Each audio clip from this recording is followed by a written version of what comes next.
Oh no, some scary clown squirted water all over my comics.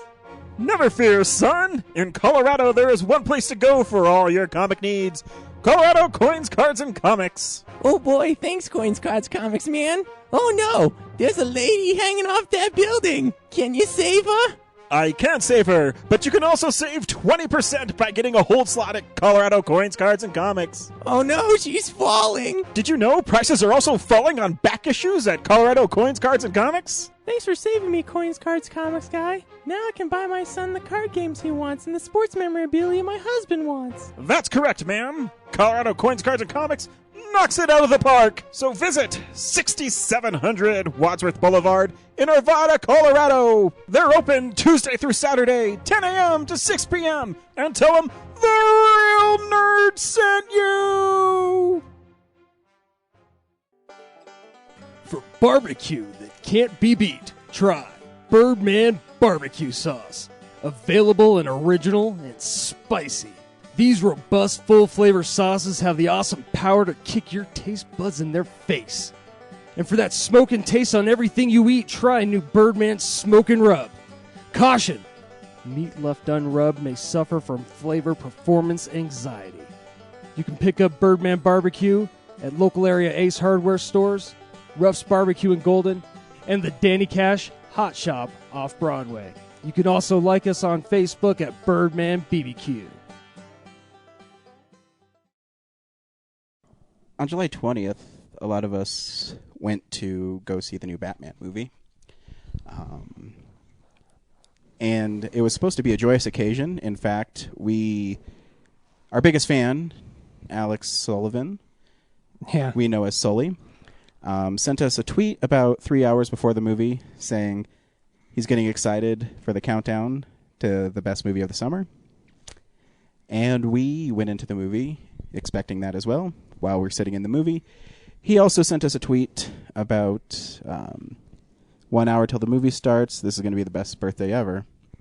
For those of you who've been following us for a while, know that Alex is probably our biggest fan. Oh, definitely.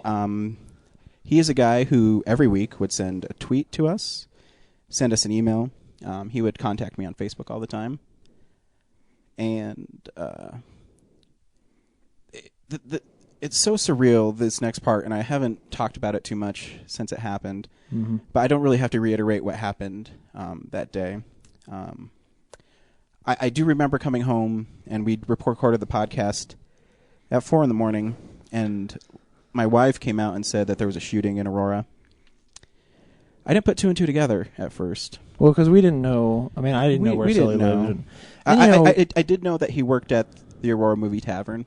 Oh, yeah. I knew that wasn't the movie theater he went to, but, you don't connect the dots right away. Well, and just in general, our first thought is, of course, to our families and our friends who don't live in that area. And, of course, exactly, we're not used to being in a podcast and having people in other parts of the city. And so it just never, it wasn't where your mind first goes. It doesn't. And so we recorded the podcast, and we watched it, and we commented it on earlier, and unfortunately, we mentioned in the last podcast the tweets Sully sent us as well. Yeah. And I went to bed, and I was awoken, I don't know, maybe about 10 in the morning, 11 in the morning, with a tweet from somebody that said, "Hey, man, Sully's missing, and he only tweets you guys." I didn't know what it meant. Brad sent the tweet out saying, "Hey, Sully, people are worried about you. Could you just please respond?" And I woke up and I couldn't sleep now, and so I'm watching the TV, and I said, it can't be right. You don't. So I went on Facebook, and I looked at Sully's Facebook page, and people were asking where he was at. It started getting really bad when I got a call from the Wall Street Journal on our Google Voice saying that you knew one of the victims. That was the first way. Was that the first time you figured it out? That's when I figured it out, because one, obviously the press knew. I still had hope that it wasn't true. I really struggled, and I remember going in and telling Laura, my wife, that I said, "Hey, Sully, a guy who tweets us all the time and says stuff too on my Facebook page. I think he's one of the victims. And I was really hoping that he was just, unfortunately, someone who got injured. Yeah. But as the day went on and I got more tweets and messages and things from media, I mean, I knew it wasn't right. And then we were given that fake story that someone who was searching on the web saying that Alex saved his wife and was in the hospital while everyone was looking for him. And it turned out not to be true. Unfortunately, Sully was one of the 12 people that was murdered watching The Dark Knight, a movie he really wanted to watch. On his birthday. On his birthday, a movie he looked forward to a lot, obviously. He not only tweeted us that week, but talking to him leading up to it, he was very excited about it. Mm-hmm. I don't know, man. It really got to me this week. It really bothered me. Yeah. One, because I didn't know what to do with it. I really didn't. It sounds bad, but being the host of the show and kind of being the voice of real nerds, I get bombarded with this stuff. And I'm not taking anything away from you guys because you felt it too. But, having to relive that tweet over and over again because it's connected to my phone. Mm-hmm. The best birthday ever. Dude, it just broke my heart, man. And the thing that pissed me off so much about it, what made me angry is some douchebag decided that he's going to ruin movies. That's what he decided. And it sucked. I can't even describe how it felt. I couldn't put two and two together. And then, it's just one of those things I can't, in my heart of hearts, I can't picture going to a movie, which we do every week, mm-hmm. sometimes at midnight, and just some lunatic leaves the theater and comes back and just massacres people mm-hmm. with no regard for who they are. Solely celebrating his 27th birthday.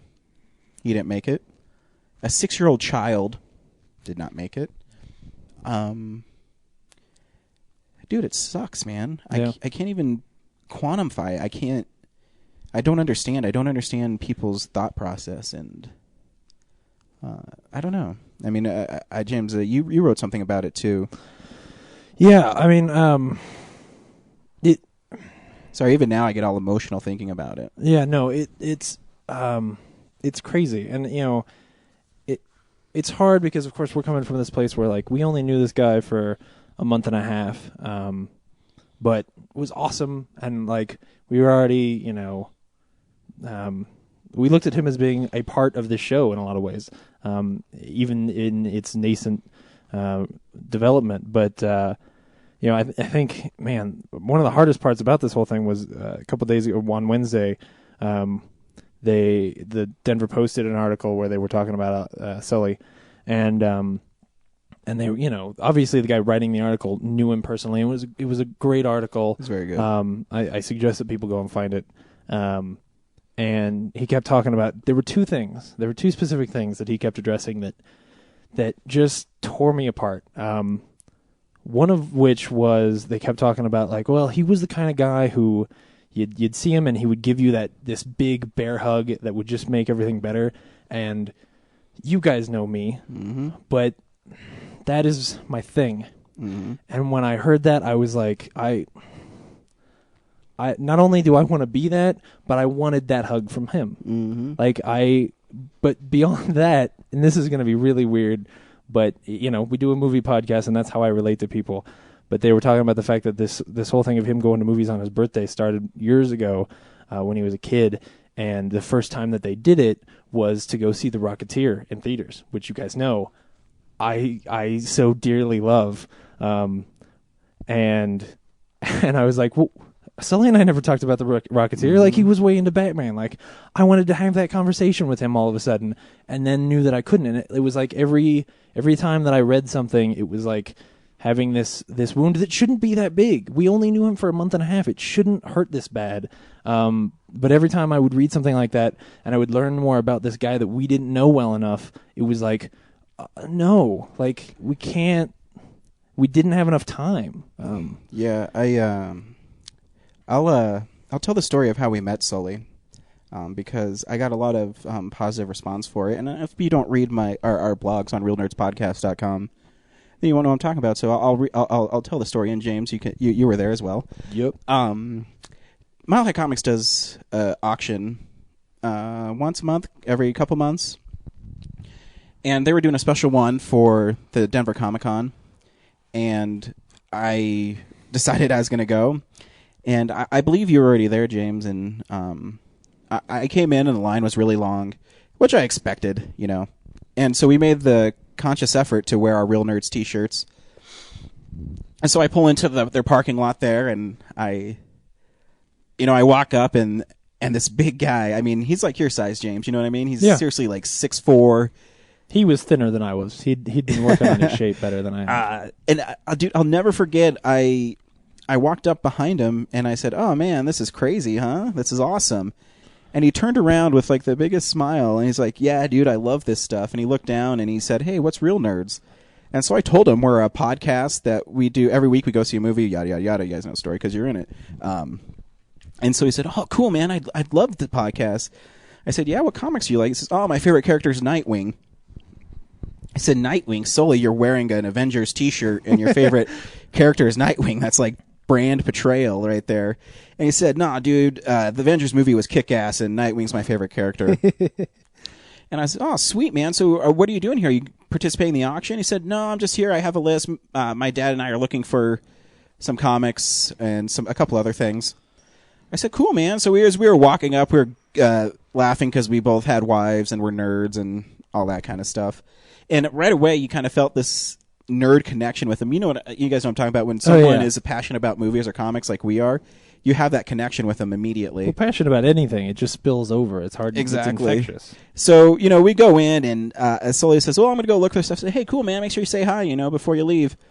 He said, "Yeah, Ryan, I'll do that. It was nice meeting you." I said, "Yeah, it's nice meeting you too." Not knowing that he'd actually, follow us on Twitter when we only had like 20 followers, and liked us on Real Nerds Podcast. And I'll never forget, I walked away, and I didn't know you guys were there yet. And I wasn't there. I came in later. Oh, you came in later. Yeah. So I was just hanging out around the food and craft service table. I don't know what you call it at the auction. And James, you came up to me and you said, "Dude, I just had a great conversation with a guy named Sully." I said, "I had the exact same conversation." Oh yeah, because I had come in and I'd gotten my shirt, and I was walking around in the shirt, and he saw the shirt and acted like he had been listening since day one. Like, exactly. Like, he turned to me and he's like, "Hey, Real Nerds," and I was like, "Yeah." And I started to do the pitch, and he was like, "No, you don't, like he already knew," and it blew me away. And that's part of what's sort of special about this, is that he was sort of and I said this in my blog, like, we went to Comic-Con and we're trying to do all this promotion, and Sully was like that first strike of success. Exactly. Like he was that moment where you're like, wait a second, there's people who don't know us in real life who like this. Exactly. And I said in my story too about Sully, we were at the Comic-Con the next day, and I mean the first day was crazy. Setting up the booth, and I'll never forget, man, him coming down that hallway and saying, "Dude, your booth is awesome," or something to that effect. Yeah. And I was like, "Thank you," because you're right. It was a connection that he did so well, and it was amazing. We gave him a shirt. I went and sought him out on the Comic-Con floor because I was like, if anybody's going to have one of our shirts, it's got to be this guy. It's got to be Sully, because he made us feel so good about what we were doing. Yeah. And he didn't laugh at us, because there's times where I questioned us, you know what I mean? People were laughing at us? Oh, my God. So it was really cool that he did that. And not only did he do it at Comic-Con, but it carried over every week. If it was waiting for Spider-Man, he knew I loved Spider-Man, so he sent me a tweet that he was excited. Maybe he wasn't excited for Spider-Man. He's probably like, "Fuck Spider-Man, that guy sucks." I doubt it. But my point being is, James is right. He has this way of making you feel really comfortable with yourself, and it's okay that you like this stuff. And I remember how excited he was showing me that Nightwing sketch at Comic-Con. There's just little things I remember now about him. And you're right. I wish we knew him longer. I really do. That this happened is heartbreaking. But the one thing that made me feel it kind of put my mind at ease a little bit. I was really nervous about putting out a blog about him. The point being is, I did not want to be notorious for a friend being murdered. Yeah. I don't want to be known for that. And you know, to go back to the thing of like, we were not his closest friends. Mm-mm. This is not a well that we can mine for anything. And exactly, like, we didn't want that spotlight. So I was really careful with who I talked to. I had Brad come over. He came over and helped me make sure I worded the blog right. Not that I couldn't do it, but I wanted to make sure I didn't. I don't know. I didn't. You had Brad come over, not the guy with an English degree. You had Brad come over. You didn't want it to write something that would draw too much attention to you. You wanted it to stay focused on Sully, and celebrate Sully's life. Exactly, which I could do, but I just didn't want to ramble on because sometimes when I get upset, I tend to ramble. Even when I type or write, I ramble. But one of the coolest things that was so nice is his best friend Brian sent me a tweet and saying, "Hey man, that story of Sully really touched me, and I want to thank you for sharing it." So to me, that meant a lot that his best friend saw that tweet and thought it was nice. And then he sent me a message directly saying that he shared it with Sully's dad, and Sully's dad said that's exactly who Sully was.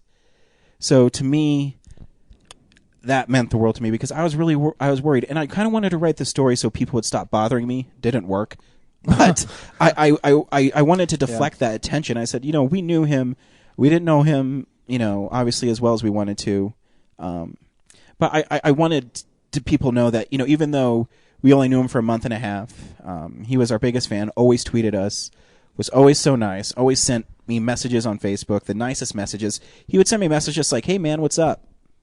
Dude, I mean, that's just nice. I didn't know that. And that a piece of fucking shit took that away from the world is bullshit.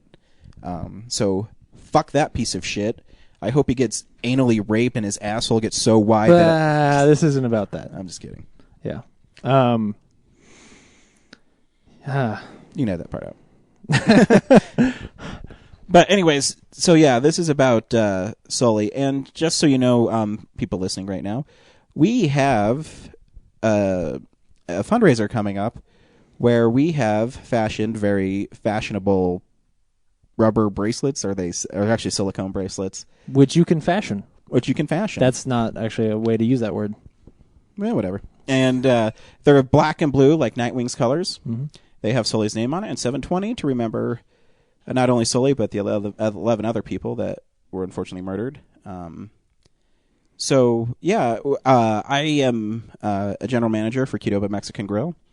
And stay tuned really soon, because as soon as I get all the bracelets in, and as soon as I figure out exactly what me and Qdoba are going to do, we are going to have a fundraiser for Sully's family. And we're also going to sell them. Anybody who's listening who wants one, we're going to have a way that you can donate and get one of the bracelets. However we can do that. We'll figure it out. Yeah. So what we're talking about right now is a minimum donation of $3, just because it's to help Sully's family. It's nothing to do with us. I don't. It's all going to their family. Yeah, 100%. 100%. The cost of the bracelets is paid for. Yeah. So everything else is going to Sully's family. Yeah, and you can donate as much as you want. The very minimum is $3. The very minimum is $3. You can donate as much as you want. And like I said, we'll do an on-site fundraiser at a Qdoba Mexican Grill. I'm not sure exactly which one yet. But I'll keep you posted, and as soon as I know, we'll do it. And you can also get free food from Qdoba for helping out Sully's family.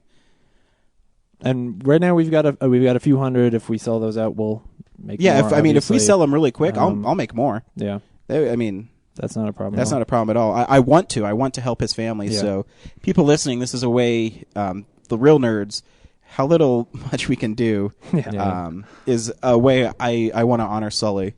And if you absolutely can't wait, you can still go to givingfirst.org and donate to that charity, and Sully will donate be part of it. Yeah, because it helps all the victims out. So. Yeah, and the only reason we're doing Sully specific is because he's our number one fan, and we want to remember him, and that's what all this is for.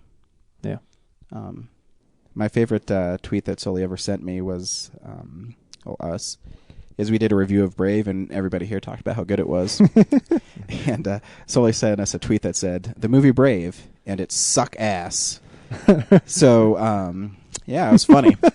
Speaking of tweets, it was really good. We'd also like to thank all the response, the positive responses and expressions of love and goodwill towards Sully and everything. Exactly. Yeah, we got a whole lot of people sending us stuff. So we appreciate it. Yeah, not necessarily us. Like, unfortunately, we're yeah. tied to it, but there was a lot of stuff like directed towards Sully and his family, and a lot of good words and kind thoughts and prayers. And so, since we can't read all those tweets in one show, we'll just generally thank everybody. Generalize it. Yeah. So thanks. And so that was our Sully portion to remember Sully. But I do think there should be a moment when we say that I don't think anybody who's listening to this should allow a moment of hesitation before they go back to the movies. I don't think they should ever allow themselves to be afraid of going to movies. Mm-hmm. Don't allow this to taint a Batman movie or Batman in general. Like, I will admit, like, this week I've been watching Buffy because I just can't watch Batman the Animated Series. I just can't.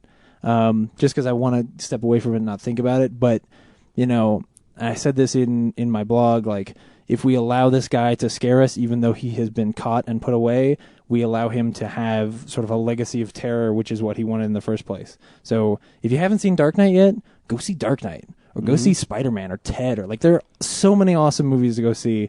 Do not, especially if you're in Denver, do not hesitate to go. Just do, even if you have other stuff to do, go see a movie instead.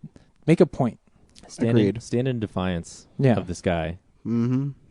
Let him know you're not afraid. You shouldn't be. Because one guy ruined the party. Yeah. And also, kudos to Christian Bale. Oh, yeah. Yeah. For coming out to... showing up. Yeah. Mm-hmm. For people who don't know, he... Yeah, and all the celebrities. I mean, I read a story today that a wide receiver for the Carolina Panthers donated $100,000 to the families, and he didn't know anybody, just because his son went and saw The Dark Knight Rises at midnight, and he felt like I had to do something.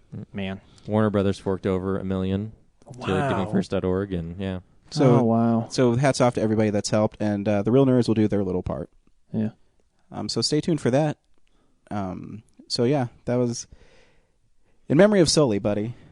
Yeah. We'll miss you. We'll miss your tweets. But you'll never be forgotten, because from now on, this podcast will always be dedicated to you, buddy. So yeah, go see movies, because also I'm pretty sure Sully would still want you to go see movies because he loved them. So anyways, thanks for listening. Remember that, we'll do our normal show now. We're going to do a little moment of silence for Sully and everybody else. And stay tuned for the real nerds part.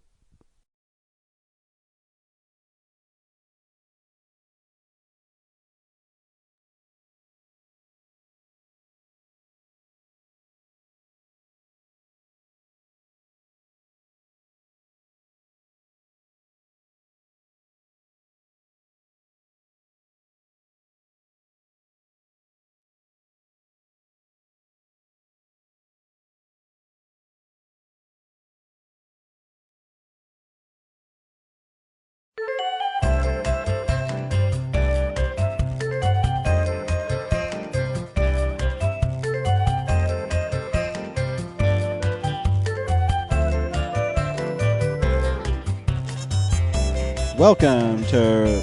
Sorry. It's so hard to start a show with this guy. Welcome to Real Nerds. I am Ryan. To my right is... James. To my left is... Brad. And this week, we saw... The Watch. Thank you. I totally forget already? I totally stopped thinking there for a second. When the movie started, and it starts like in space, I did not know what movie we were seeing. It took me a couple of minutes to remember. Yeah, it was crazy. I don't know why I stopped thinking there for a second.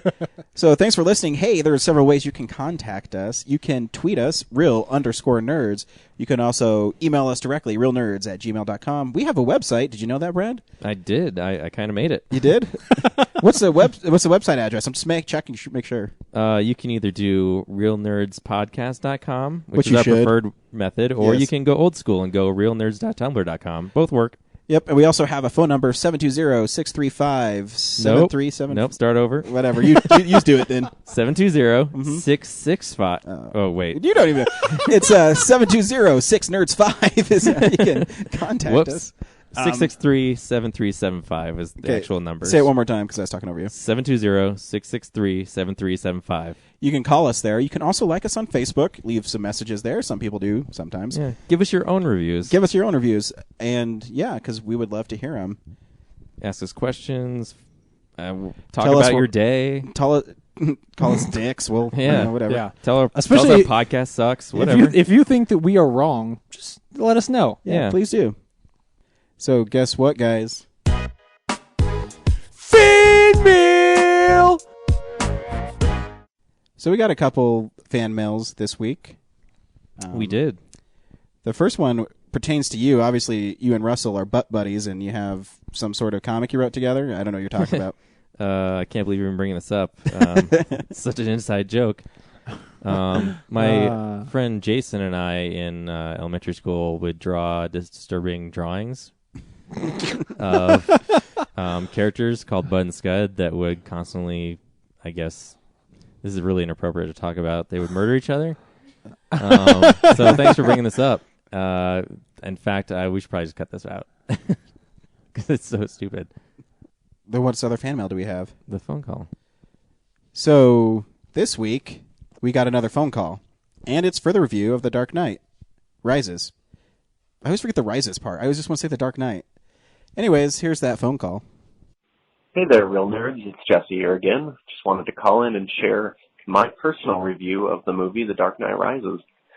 I found The Dark Knight Rises to be a touching, poignant, and introspective masterpiece about the blossoming love and curiosity between two male inner-city youths. The movie takes us through their hardship and struggle as these two must rise above the shackles that society has put forth to ultimately become Dark Knights, as it were, in the fight against a stifling and oppressive status quo. I urge anyone who has a heart to go out immediately and see this movie. Thanks. I missed that part of the movie. I'm not sure you saw the same movie that we did. I don't remember the two inner city kids getting together. Unless it's a metaphor for like Batman's a city kid and Bane's kind of city kid, and they're warring, like it's not just their internal struggle. It's Bane trying to beat Batman and taking down Gotham. Batman is rich and Bane is from the streets. So isn't there a scene where two of those orphans are like making out in the background in Batman? Did that happen? No, I think you're projecting your own thoughts onto the screen, James. Oh, okay. So yeah. That was not the right movie. Yeah. No. So please, if you're gonna call into our show, don't be an idiot. Yeah, don't call in. Jesse kind of does have a history of, getting tickets and then going into the wrong theater. Like for years, he's been telling me Iron Man is about a clown who fights a guy who dresses as a bat. So. Jesse. Those weren't even in theater at the same time. Yeah, they were. 2008. Were they really? Yeah. Oh. Iron Man came out in May, and then obviously July 18th. Wow, that was probably a good year. And Robert Downey Jr. was even saying that Batman movie is bullshit. Ours is better. Isn't it sad? I remember the dates those came out.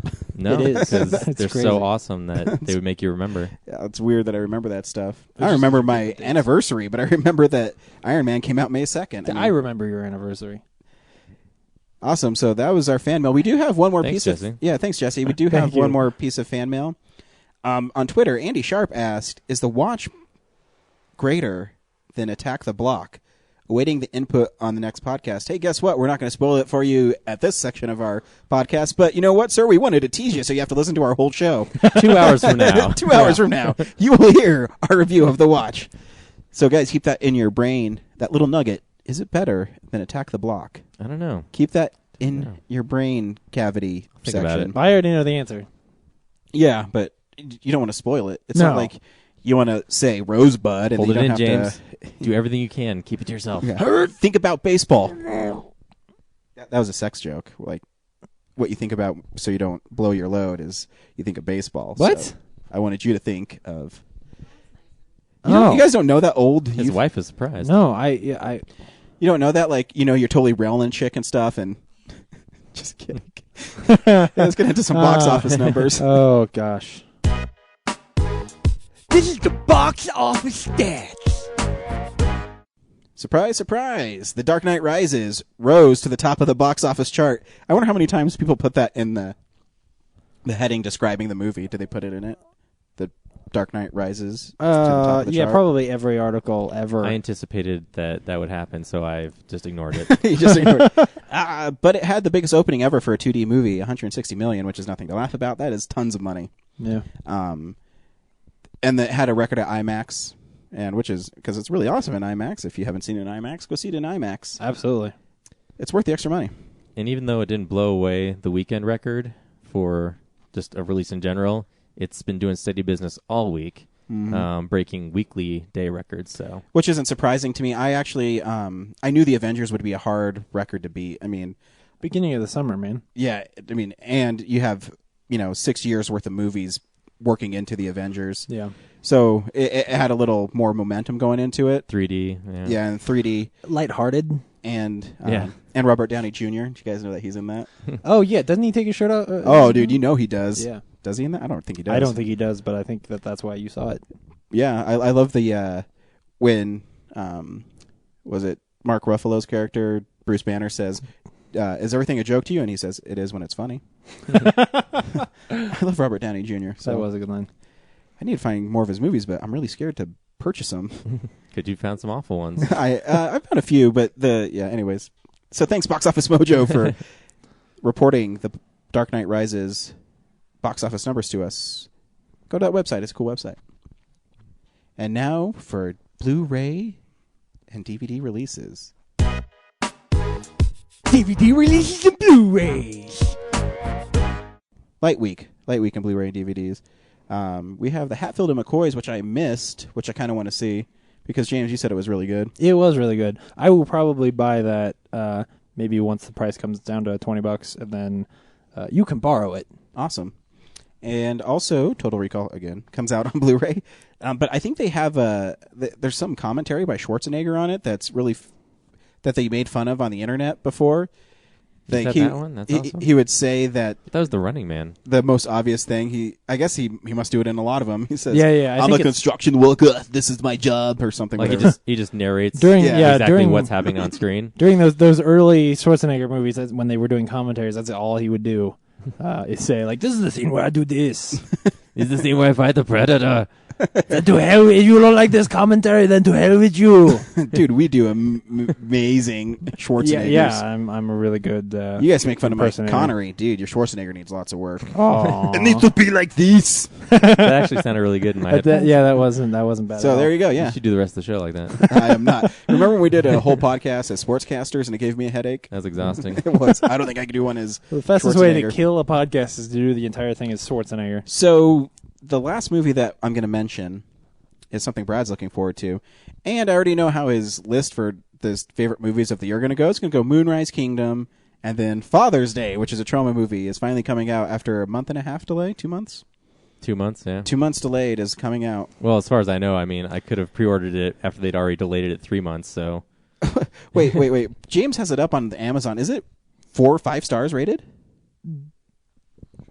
Yeah, it is. It's 5 stars. Telling you guys. It's 5 stars rated. How many people have reviewed that movie? 3 people have reviewed it at 5 stars. I'm going to make it 4.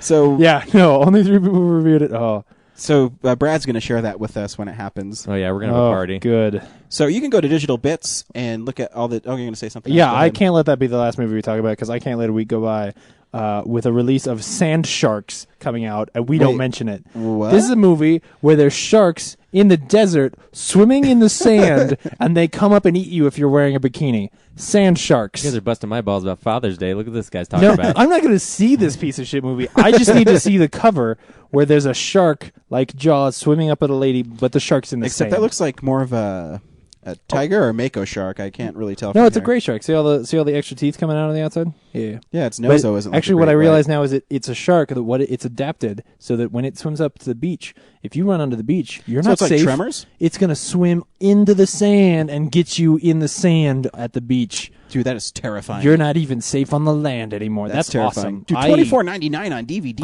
I want to not see freaking that ripoff. movie. Yeah. Anyways, speaking of sharks, Time Lord 163 on Twitter, who just followed us today. Your pick is hilarious. That guy punching the shark in the face. Oh yeah. That was good. Nice. So you can go to Digital Bits and then click on the DVD art and you can order from it directly from Amazon. But by doing that, you support thedigitalbits.com. You should do that because I love their website. Even their little blogs they put on there are pretty fun. Come on, people, wet their beaks a little so they can keep Yeah. giving us DVD information. So we don't have to scan them in a computer and look them up, you know? Yeah. Awesome. So guess what time it is, guys? Unspool that real news. It's real news.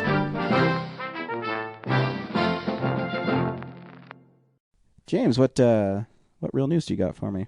I got a couple things. Some stuff is cool, some stuff is not. But It we'll try better to be keep. positive, I swear. Oh no! I swear on all that is holy. It is almost all positive. First thing I want to talk about, and I only want to talk about this first because I think it's important.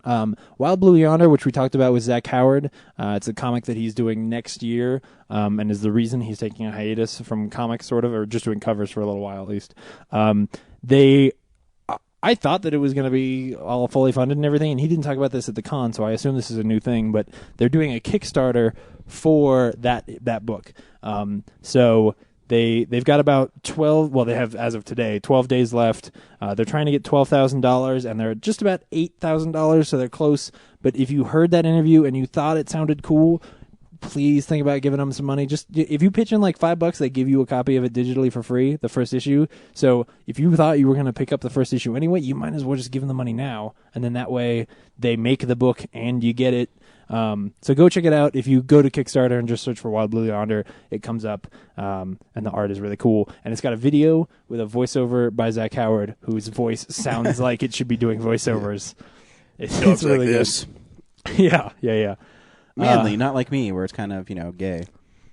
Oh, and if you get, like, they've got a whole bunch of big stuff. One of them is if you give $250, one of the editors at IDW will read your script or review your art portfolio, which is awesome. Nice. A $250 investment for that is worth it. Hey, if a little kid can write Axe Cop, I can write a comic book. A little kid writes Axe Cop? Yeah, Axe Cop is written by a 6-year-old, or maybe he's 7 now. Yeah. And so his dad draws it? No, his older brother. His older brother draws it. And that's why it's crazy. You should read it. pretty It's awesome. pretty Oh funny. yeah. The new series just started this week, so I'll give it to you when I'm done reading it. Do you think they'll look at my Circus Domain graphic novel? What? Donate $250. Yeah, donate $250 and they will do publish it. it myself for $250. Remember last week when we announced that The Hobbit's not going to be 3 movies? Mm-hmm. Yeah, The Hobbit's going to be 3 movies. Peter Jackson is in talks with the people who have all the money to try and go back and film more stuff because he thinks he's got the material to split those 2 movies into 3, which I have a hard time. Like, Isn't the book like 230 pages? He already Yeah. shot the end for the second one. Now he's got to keep it going. Well, the movies that he shot were shot as one continuous film, basically. He did it like Lord of the Rings, where he was doing it all at once. Right. So, I mean, I don't know how he's going to do it. Obviously, he has an idea of where he's going to split them. And it sounds like the first movie will pretty much go untouched because it's already... I know it's due in in the December, can. so the second one he's going to stretch out into 2 movies. Yeah, but if he's got enough stuff to do it, like I implicitly trust Peter Jackson because the Lord of the Rings movies were great. But I admit I'm where you are, where I'm like, uh-oh. Don't just like throw shit in there just because you think like, well, this will be cool if we can do this too. Like, part of what's so good about the Lord of the Rings is that they are as tight as they are.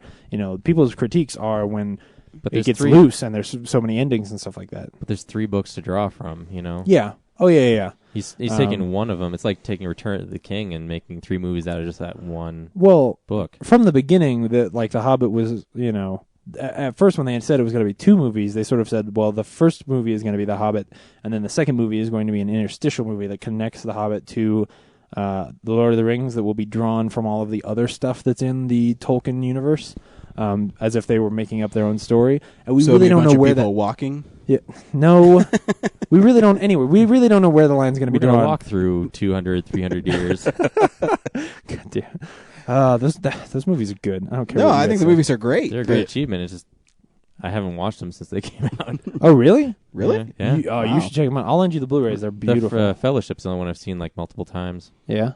Yeah. You should check them out. They're really good. That second one, man. That second one. Anyway, I'm still looking forward to it, and I want to see those movies. It's just interesting. I've never heard of anybody doing this, of voluntarily going back and saying, like, I want to make more movies. World War Z is doing it, but that's because that movie is apparently shit. Or maybe the movie's so great, World War Z, they need to make it into 2 movies. Yeah, no, that's what they need. They need to make World War Z into 2 movies. One comes out in the summer, other comes out Christmas, Matrix style. World War X, Y, and Z. World War Z 2. I just want to talk about this next thing because I think it's funny. Apparently Hugo, you guys remember Hugo? We reviewed it middlingly. Apparently some guy, and I don't know where he saw it, but the story is just coming out now. There's this guy, he's 67 years old, and he says he was stereo blind, which means that like his eyes didn't perceive depth properly, and he went to see Hugo in 3D, and it cured him. What? I know, that was my reaction. My reaction was, okay. But somebody says it's Well, true. at least something good came out of Hugo. Yeah, that was my thinking. So he just said the stereoscopicness cured it, right? Yeah. So he could have gone to see any 3D movie. That's probably true. That's probably true. But of course, they're selling it as like, Hugo is so brilliantly shot, and it masters 3D in a way no one ever has. Can you imagine if like that's the way to cure? Yeah, Like lazy eyes. If it like, were true. Like doctors have been struggling for years to figure out how to do it, and it's just like Show that's people it. Hugo. Yeah. Like if we're specifically Hugo, like no other. Yeah, that would be awesome. Or just put on a pair of 3D glasses. Yeah, Polarized 3D glasses. yeah. That's it. Uh, They're like, what, $1? Millions of dollars in research, and all it was just a couple plastic lenses. and the cure to polio is actually an apple. Every day. Aaron Sorkin apparently fired a large quantity of the writing staff on the newsroom. Yeah, because it's shit. No, it's not. You even said you didn't like it as much as me, but you liked that episode. It was good. So were they not writing long enough speeches for people to talk, or Well, what the was weird going thing on is with that- Were they not like- talking fast enough? Sorkin. With no breaks in between anything? Oh, they weren't carrying on. Sorkin multiple, burn? They weren't carrying on multiple conversations at the same time. We're burning him, but he's like way more successful than we'll Oh ever yeah, be. absolutely. He's one of my idols. I love the guy. Part of it is I think just that he writes most of the scripts anyway.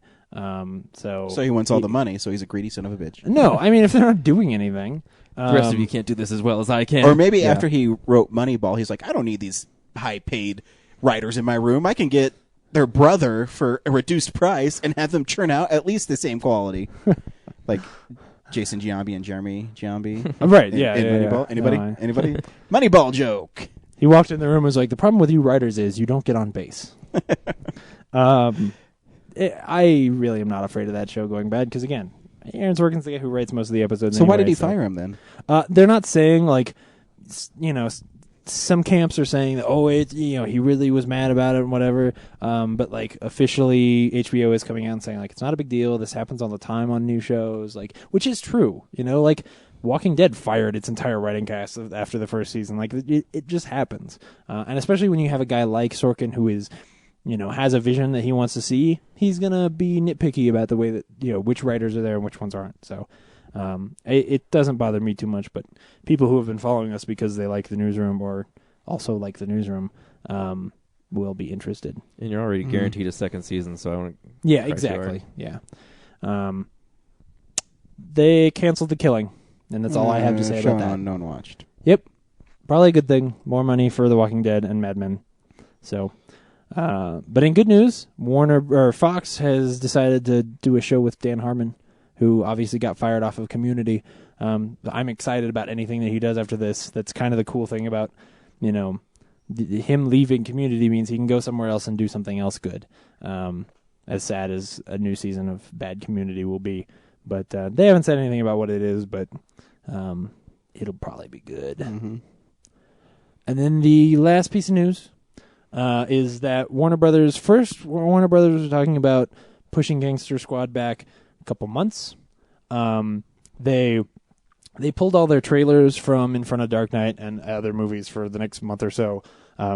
Basically because if you haven't seen the trailer for Gangster Squad, there is a sequence which, unfortunately, well, no, I'm not going to spoil it for you, but if you read articles about this, they will spoil part of Gangster Squad for you, so be wary.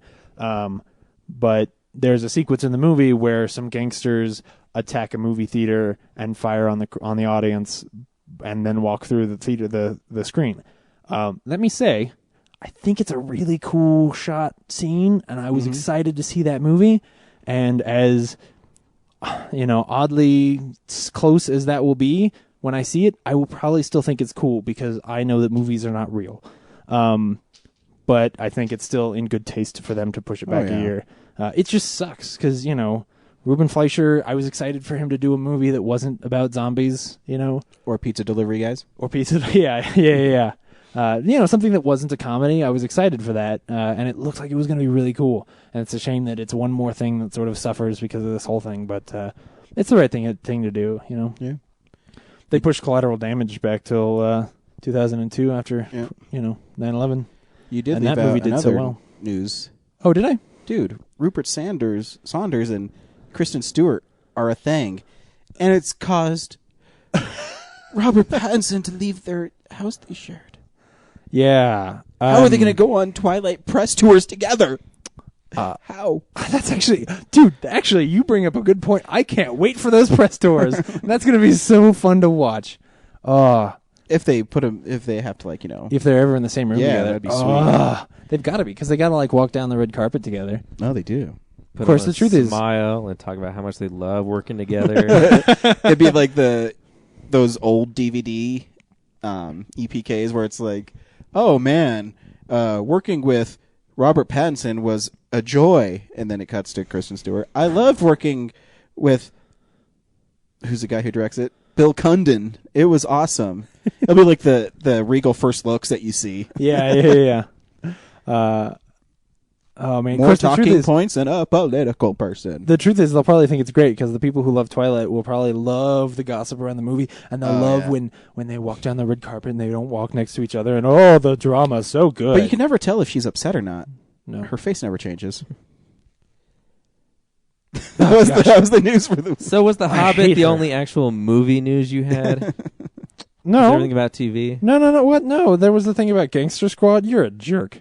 Well, hey, I had written down here the Clio Awards. We could have talked about the Clio Awards. Do you want to talk about the Clio What are Awards? the Clio? I don't even know. Are what they those about are. movies? They're awards. They're the awards for commercials. I was going to throw it in as a joke. That's really mean to say about the Cleos, James. The only words You I didn't care even know about are what the they Dundies. I didn't.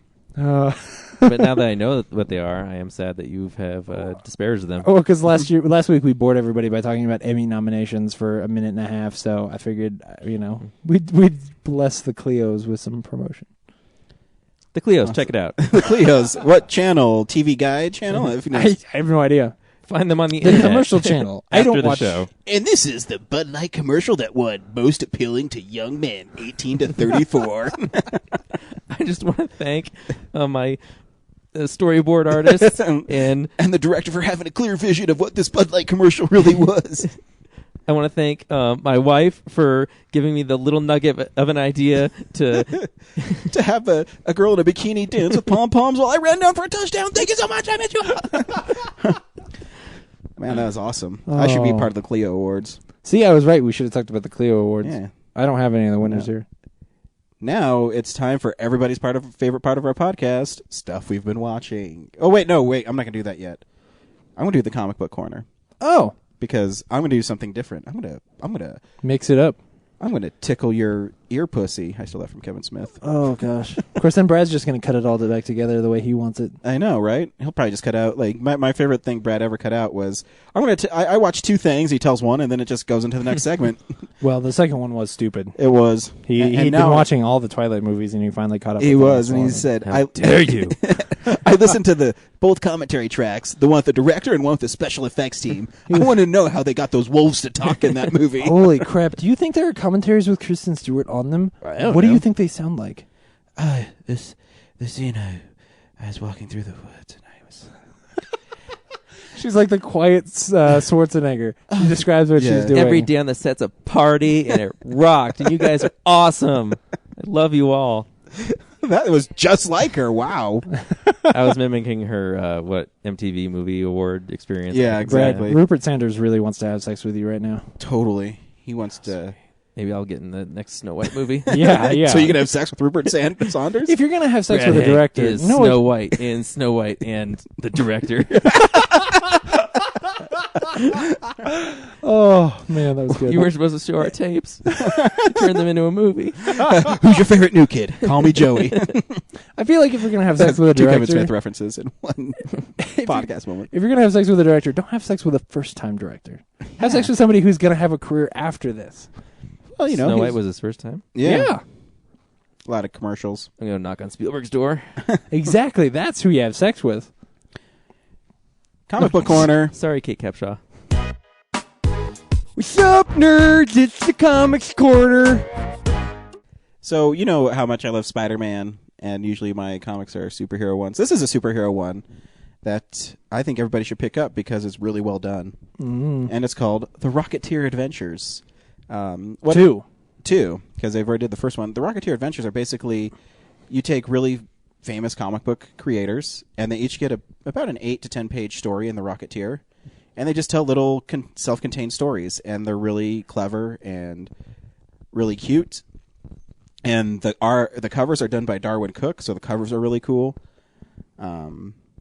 Not all of in 2 there's always a variant. Yeah. Or the main cover is always Darwin Cook, but the variants are always really cool because they usually take Dave Stevens' art and Dave Stevens is the guy who created the Rocketeer, who died about 8 years ago. Of some disease, but I know it's a certain kind of cancer, but I can't remember. Yeah, it's like leukemia.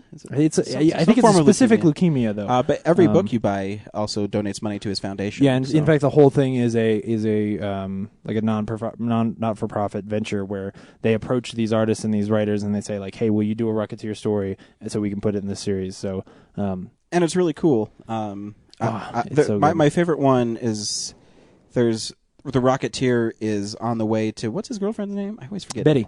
Because it's actually Betty Page. Like, Dave Stevens loved Betty Page, so he designs his girlfriend to look like Betty Page. Let's see, he's a Rocketeer. I just love the stories. So he's stuck in traffic and he's on his way to her premiere, but on the way to premiere, this guy holds up this lady at gunpoint, and he puts on his Rocketeer gear and he swoops in and saves her, and he's like, oh man, I'm going to be late picking up me, and he picks her up and he gets an autograph from this lady, and he picks up his girlfriend, and the lady he saved was Judy Garland, and it's a cute little story. Yeah. So you should definitely pick them up because the art is amazing, the writing is really great, and so it's a smaller comic book, but really well done. It's one of those that, like, if you ever see a Rocketeer Adventures on a shelf and you haven't read it, just go ahead and pick it up because they're one shots, they're just fun stories. So it's an easy one to read. It is, and they're really light stories. Yeah. They're just fun. They're fun to tell, and the character's cool. Yeah. Because one, it takes place in the 30s. So yeah, it's really and cool. I don't think you need to know, if you've seen the movie, you know enough. But I don't think you need to know too much about it. It's a guy, he's got a rocket pack and a Mauser, and he shoots people. Yeah, he wears a mask, has a jetpack, and shoots people. Yeah. Mostly Nazis. Nobody has a hard time with that. Fuck the Nazis. Yeah, and there's they're going to do a continuing run or a continuous story coming in August. Series? An ongoing series, yeah, in August, which I cannot wait for. So that's my surprise comic book pick for the week is Rocketeer Adventures. I'm surprised I'm not the one who picked it. Yeah, I love that. I love that every month. I really got into it. I did pick up a bunch of trade paperbacks that I'll save for another time, like Mad Love and Deviate. You know, I'll say as you know, my wife's here. Like, how can you not crush on Rebecca Isaacs? Like, her art's really good. She's so nice. She's cute. I don't know. How can you not crush on Rebecca Isaacs? Did you see that drawing she did of Jafar? Jafar? Yeah, it's amazing. Oh, man, that was so good. There was another one who did the Maleficent. It was really good. Yeah. But my wife talks about how great Vin Diesel is, so I can talk about how cute Rebecca Isaacs is. The only difference is I met Rebecca Isaacs. Oh, hey, sorry about that. Whammy. Now, see, now what happens is next year at Denver Comic-Con, Vin Diesel's going to have something to promote, and he's going to come out, and it's going to be egg on your face. I know. Well, I'm not going to interview him because if I'm going to say, hey, Vin, what was it like working with Dwayne Johnson? That's not fair. I would totally interview him. I want to talk about what kind of stuff he played when he was D&D. Yeah, cool story, James. He played D&D. I like him. This week on our Denver Comic-Con interviews, we interviewed a young man named Dan. Dan was a really excited nerd to be on our show, and we were excited to have him on our show. Listen to the interview and be excited with us. He is a fan of conventions. He Oh, yeah, that's right. goes to all of them, and I think he's going for a record, I think. Yeah, he loves going to conventions. And he was really excited about Denver Comic-Con because he was talking about how lame Starfest is. Yeah. And compared to Denver Comic-Con, it is. But I'll see you at Starfest next year anyways, guys. Give us a table, please. Give us a Starfest. table. Starfest. Don't listen to our podcast, just give us a table. Do you think we could become the official podcast of Starfest? No, that's not something I long to be. Oh. You know what? Well, now we won't be. You can go see the bootleg DVD guy and say, hey, we're the official podcast of Starfest. Can we interview you to see where you get your bootleg DVDs from? Emphasis on the official part. Welcome to Real Nerds. I am Ryan. That's James. Brad is down there with headphones on, and you are? I'm Danny. Hi, Danny. Welcome. Thanks for sitting in. What are you doing at Comic-Con? Everything? Does everything count? It does. Yes. It does. Well, I don't know. I don't even know if that's possible. There's a lot of stuff here. I don't know. I live at conventions. Oh, At yeah? this point, if I could get paid for it, I would. But otherwise, I'd be like a professional con attendee. Yeah. It's what I do. I volunteered at a few of them. Mm-hmm. I live at these things. I've hit every Denver convention. What's the stuff that draws you into them?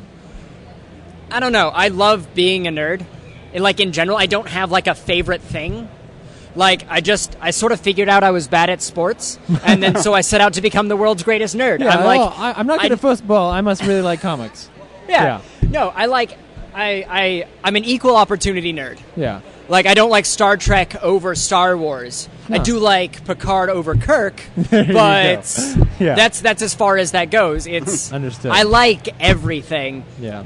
I don't do things physically, so I figured why not put my brain to use and learn as much as I can Well, in that's a really, lifetime. if you can generalize anything about geeks, which is really hard to do, as much as people try, passion is the one thing at the center of it. It's passion about knowledge. You pick what you love, and then you want to Yeah. learn as much. You might not Exactly. want to do anything with that knowledge, right. but you want to learn as much as you can about the thing. Yeah.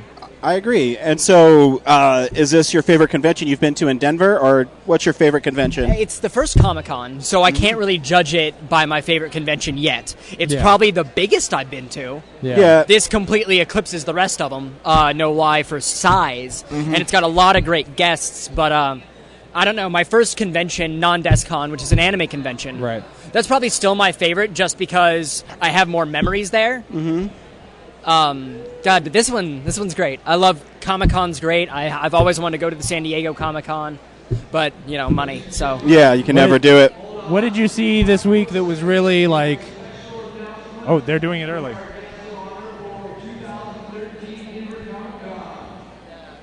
Okay. Okay. All right. Yeah, they have a special... I told you to be Stan Lee.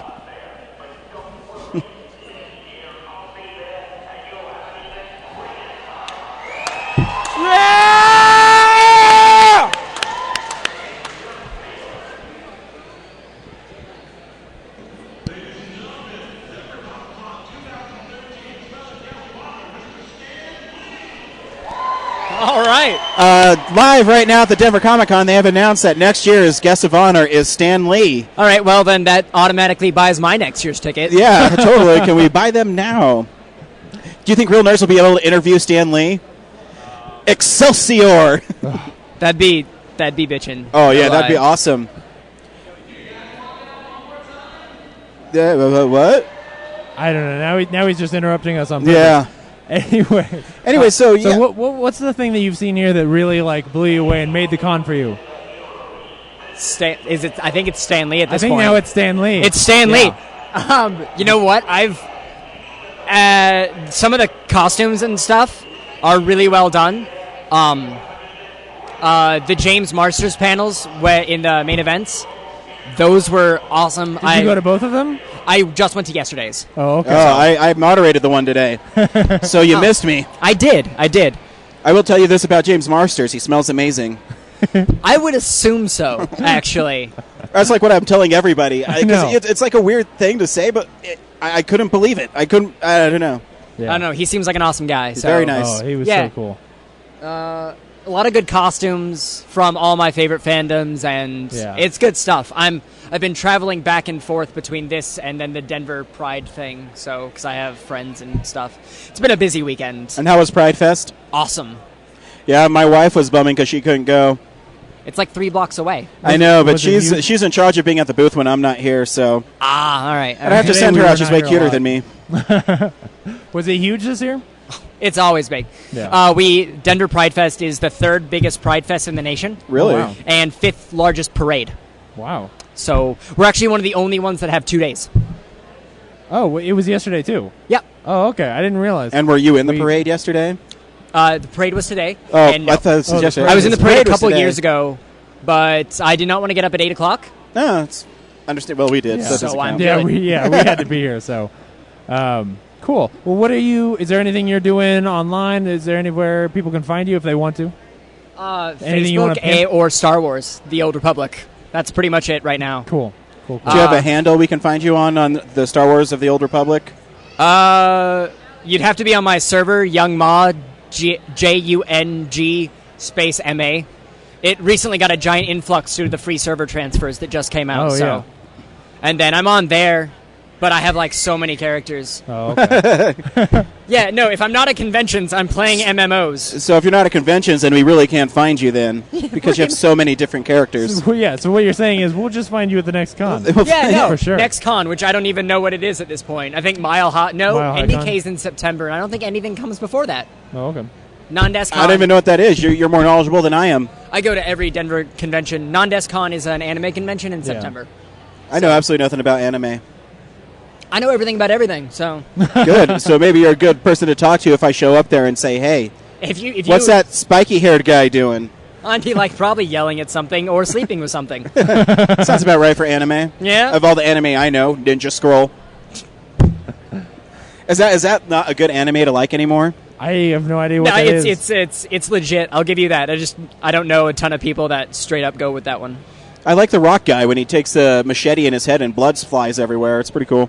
Yeah, no, it's Or is definitely he a one of the better demon? ones. I haven't seen it in years. Yeah, it's an older one. Honestly, after James Marsters' second panel, he made me really want to watch Dragon Ball, even though I've never watched Dragon Ball. Okay, he went on a don't little watch spiel, the and I was movie, just like, though. oh, I don't even know. I think even James Marsters doesn't like that movie, and he was in it. I have no idea what I'm talking about. I just know that he gave this little spiel about that the way that show like portrays men and what it's saying about men, and I was like, this is the coolest thing ever. You gotta go. Honestly, Dragon Ball and then the sequel show Dragon Ball Z are really good. I would check I them may out. Just check it out. I might just. Well, thank you. Thank so you for much stopping by and talking to us. And look, if you like us on Facebook, follow us on Twitter. You'll get word of your interview when we put it in our show. All right, 'Cause sounds we good. have to edit it and put it in, and we don't know yet. All right, Cool. Or if you tell us your favorite movie coming out, you might find it in there. all right. I'll. Ooh, hold on. It's gonna be between Spider-Man or The Dark Knight Rises. Those ones are filled already. I'm sorry. Yeah, no, I kind of figured. So Only because we talked to the executive producer of Batman on our show. That's the only reason why. You're not being bummed for anybody special except for him. Well, right, just the executive producer of Yeah. Batman. He's not special at all. and the Spider-Man. And You're then we being had bumped by s- two 10-year-old yeah. kids who are adorable. Spider-Man So, kids. We Spider-Man can't. kids. We can't God, bump what them. is- Yeah. Well, what movies are you guys doing? We're that are doing all coming the up? movies. All the movies? No, well, no, not all of them. Well, not all. We of don't them. know what our We schedule don't know what our is. schedule is yet, but we see a new movie every week. I will say, what's coming out like later this year? Lincoln. Lincoln. I will do You want Abraham Lincoln? Lincoln Vampire Hunter. oh yeah. We'll do that one. Yeah. Sure. Yeah, all right. Cool. Keep an eye Yeah, out for it. But Well, stay tuned, everybody, for our review of Lincoln Vampire Hunter. Yeah, that movie looks awesome. it does. For the record, Cool. Thank you so much. Yeah. That was awesome. Yeah. I'm glad you're a nerd like we are. I'm like a super nerd. It's what I do. That's all right. We are too. I do nothing with my life except nerd. I know, because it's fun. Stuff we've been watching is the next segment we do. So, this is the stuff we've been watching. Dude, I watched a shitload this week. Did you? I really kind of wanted to go away from everything going on, so I literally just trolled Netflix and Amazon Prime just to see goofy crap that maybe I wanted to watch. The first thing I watched was Stan Lee with Great Power, which is a documentary about Stan Lee, and it stars Stan Lee, and it's really funny. And Michael Uslan's in it, and what was really cool is they had him interviewing, and it had his name, and below it said comic book historian, which I'm sure he got a kick out of. You know, it didn't say executive producer of Batman. Yeah. And Stan Lee's always really cool. Like, I love listening to him talk, and they had really cute stories with how he met his wife 60 years ago. And that she used to be a model, but she fell so much in love with Stan Lee, the writer, that it was great. And why he changed his name to Stan Lee, because he said, I forget his full name. I know it's Stan Lieber, but he had his, like, a middle name. And he says, who would want to read a story from that name? So I needed a name that was catchy. Yeah. And it's great. And he teases his wife, and it's really funny. I mean, they've been married 60-something years. And the first shot they has, he walks into, his house, and the camera's following him. And he says, hi, honey, you look good today. It's just really cool. I mean, he's, almost 90 and still loves his wife. I love it. It's just, it doesn't have any groundbreaking stuff. It's just cool to see Stan It's on Lee. Netflix? Yeah. I'm going to have to check that out. It's just cool to see Stan Lee. Oh, yeah. I could listen to that dude talk forever. Hey, Stan Lee, guess what? When you're at Denver Comic Con next year, I am the official podcast at Denver Comic Con. Please sit down and do an interview with the real nerds. Just going to throw that out there. Just throwing that out there. Dude, I would cry. And I'd love to sit down with you, Spider Friend. I'll end up dude, if having, he calls me Spider Friend, I'll mic drop. I'll end up having to do the interview because he will be in tears. Yeah. Oh, no, dude, I have so many questions I could ask him. And I swear to gosh, if I get him on the show, I'm going to have him say, Stan, can you please end this interview with Excelsior? And I will. If he does that, we'll put it at the end of every podcast. Yeah. Oh, yeah. Anyways, so yeah, you should check that one out. I also saw a movie called Runaway, which stars Tom Selleck as a cop. Does he have the mustache? He does, of course, Oh, dude. It's yes. 84. Gene Simmons, who looks really young in it. I mean, it's almost 30 years old. Honey, how old is Gene Simmons right now? 60? She doesn't know. So he has to be like late 20s, early 30s. And Kirstie Alley's in it. It's written and directed by Thin Michael... or fat? Thin. Nice. It's written by Michael Crichton. So, like, the whole premise is Tom Selleck plays a cop named Ramsey, and he's part of the Runaway Squad, and it takes place in the future, and his whole job is to stop runaway robots, the robots that go crazy. So it starts really slow. He goes out to a field, and this robot that picks corn is running away, so he has to chase it down. It's kind of zany. And then it goes into these robots get these chips put in them by Gene Simmons' character named Luther, and it makes them go bad. And so he gets a call that a robot has murdered 2 people in their house, and now it has a... I'm sorry, are you sure you didn't watch Blade Runner? No, it's... Do the robots look like people? No, they're like these big boxes that look like Tonka trucks. And so it's carrying a gun, and he has to go in to save a baby. What? It's cool. I mean, the robots are really cheese dick. Yeah. But I was actually I was really surprised how cool of a director Michael Crichton is. Like, he did a lot of Steadicam throughout it, and this is like 1984. Like, Yeah. Well, it was hot then. He would do shots of like Tom Selleck and his partner would be walking up this hill, and the camera would be following them around, and but it wasn't like it was steady. It's like his handheld, so it had kind of a not really a gritty feel, but it was fun. I enjoyed it for its 1984 cutting edge sci-fi thing, and they never really specified what year it was in, but they were driving cars from like the 80s and stuff like that. And to hear Tom Selleck say "fuck" in it was pretty cool. Whoa. It's rated PG-13. There's tons of cussing, tons of violence, and naked chicks. Like actual nudity, not like Yeah. from the side. No, like no, it's a full chick frontal- totally or not full topless, frontal, and it's totally gratuitous because Tom Selleck and his partner track down Gene Simmons to a hotel deal about to go down. And so they go into the room next door, and there's this chick who's just naked, putting her hair up. And Oh. it was fun. I thought you were going to say that she was with Gene Simmons, and I was going to be like, well, that wasn't even part of the movie. It's just that Gene No. Simmons always has naked women around him, Yeah. and they couldn't get around that, so they I had don't know. to make I really kind of like the movie. I mean, it's 80s sci-fi kind of B, but it was cool. Like, Gene Simmons programmed these spider robots that would attach to people, and they'd poison them with acid. Like, that's totally cheese dick, but for some reason I liked it. And Gene Simmons had a gun that had heat-seeking bullets on it, so they'd program like the name of the person they wanted to kill because everybody gives off a signature heat pattern, and so when he'd shoot it, it would just track those people down.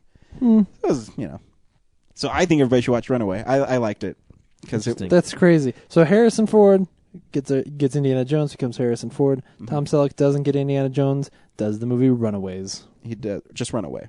Oh, Runaway. Just Runaway. But one, there's one also, word or two. Is it like Runaway or is it Runaway? It's Runaway, one word. Oh, okay.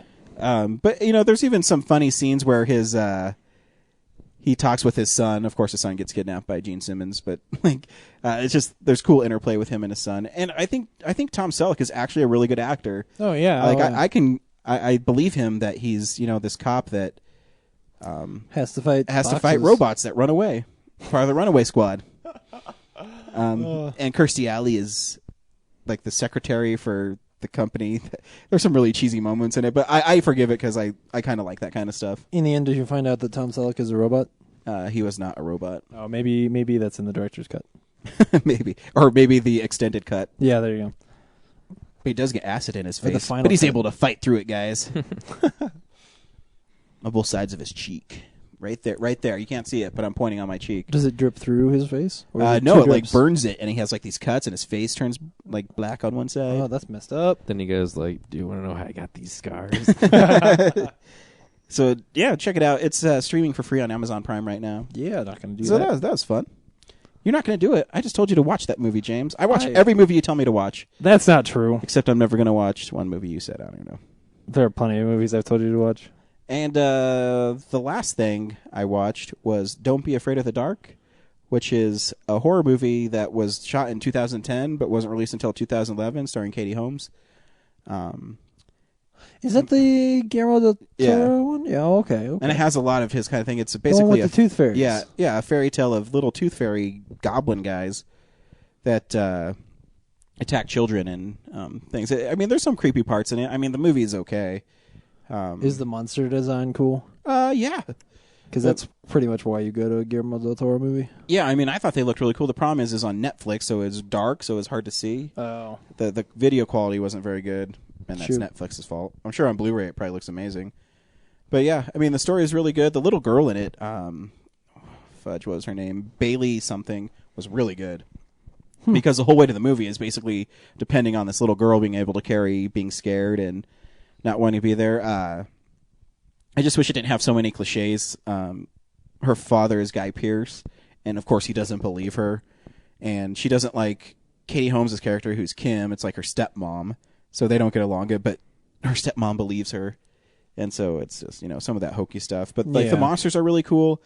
And there's a part where Katie Holmes gets sucked through this, gets sucked through this like furnace, and her knees bend the wrong way. Whoa. And gets pulled in, so that's pretty gruesome.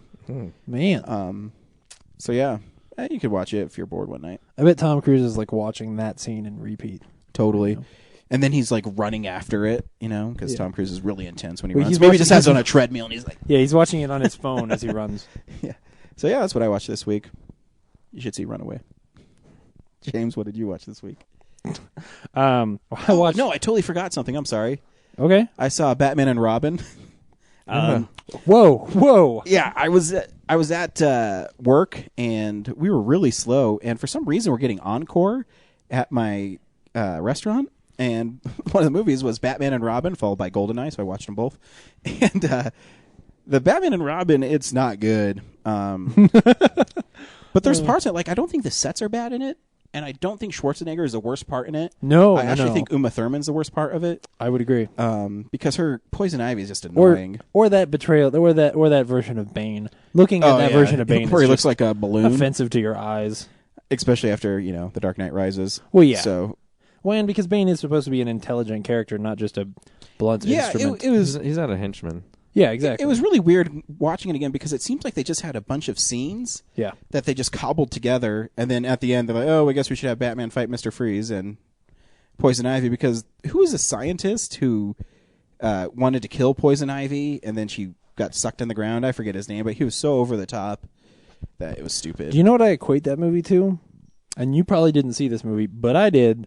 the Power Rangers movie, the first one with have seen Dr. that one. Ooze. Yeah, I equate it to Ivan that. Ooze. Like it's the same. Yeah, it's the same level of just like stupid stuff, and like they had some cool ideas for things, and they just threw things together. And I loved it when I was a kid. But it's nonsense. It's just. Yeah, and honestly, I don't think George Clooney is a bad Bruce Wayne. I don't either. think he has that, debonair kind of suave guy, but his Batman is he put on a mask. Yeah, a big part of it is the mask he puts on. Like that Batman suit does not look cool and doesn't look like a realistic Batman suit, and so it just looks silly. You don't believe it. And Chris O'Donnell's terrible in it. I mean, yeah, and I like Chris O'Donnell. I think it's a lot to do with the dialogue. I mean, the scene where Poison Ivy blows the dust on him, and he says, $2 million, you lend me the money. It's like, dude. And then Batman whips out the Batman credit card. Oh, yeah, Just all the product placement in that movie is the worst. Unnecessary. So, yeah, Uma Thurman shouldn't be in that movie. I just think of Batman Forever and Batman and Robin as adaptations of the 60s cartoon or 60s TV show. Sorry. Yeah, it kind of feels that way. It really does. And GoldenEye's still sweet, if you guys have seen that in a while. Yeah. Sean Bean, I'd never trust that guy. So, yeah, that's what I saw. That's it, sorry. No, it's fine. It's fine. I saw Dark Knight again. Brad and I both did. I think, did you see Dark Knight? I did not. Okay. And almost on purpose. Like Friday I texted Brad, and I kind of didn't want to go, but we had made plans to go that afternoon, and I was like, hey, you want to go see the movie? And Brad texted me back, and he's like, yeah, we have to show people we're not afraid to go to the movies. So we did. And it's still really good. Honestly, it moves faster than I thought it would a second time around. I thought it was going to be kind of slow, but it's not. I still, that movie's not perfect, and there are a few things. The lasting gripe that I have with it is just the fact that I'm not going to spoil the movie, but there is a part of which... spoiled it last week. Well, yeah, but not. I don't want to. The people listening this week may not have seen it yet. But there is a part in which Gotham is not in the best place. You know what I'm talking about. There's a period of time, and I think that version of Gotham, that world that they create, doesn't. I don't think it gets set up very well, and it doesn't feel very believable. But maybe Bane pays a city folks a still street sweep. Who knows? I think no. I think it's more just a question of like. It gets introduced by montage, and then we're just supposed to expect, believe this new status quo, and that's the hard part. But still awesome, dude. Go see that movie. There's, man, it's not spoilers to say that at some point Bane and Batman fight, and man, when Bane is punching, oh man, oh it's so good. Both the fights with him are awesome. I also I'm getting real close to the end of my David Mamet run. I watched The Untouchables this week, which you were surprised to hear was a movie that David Mamet wrote. And it doesn't feel, How old is David Mamet? I don't know. I should know that. Older gentleman, right? Yeah, I mean, The Untouchables. Untouchables. Proper now. He has to be an older gentleman, correct? Yeah. Not to be disrespectful. No. Yeah, I don't know. He's been around a while, but anyway, it doesn't feel as much like a David Mamet movie as the other ones I've been watching, just because it doesn't. The dialogue is snappy, but he doesn't swear as much. But man, that movie is awesome. Like I forget how. Like I said earlier, that's great one with that Robert story Stack, is. right? Yeah. Yeah. He's Kevin Elliot Ness, right? No. Kevin Costner is Elliot Ness. I haven't seen that movie in years. Well, you should see it again, because dang, it's good. Especially that last sequence. It's hyperbole. Or it's not hyperbole. It's been said at this point, but that movie is really good. And then Black Dynamite, the cartoon show, came back this week. Brad, did you watch it? Did you get a chance to see it? No. Okay, well, it's basically episode 2 of the season.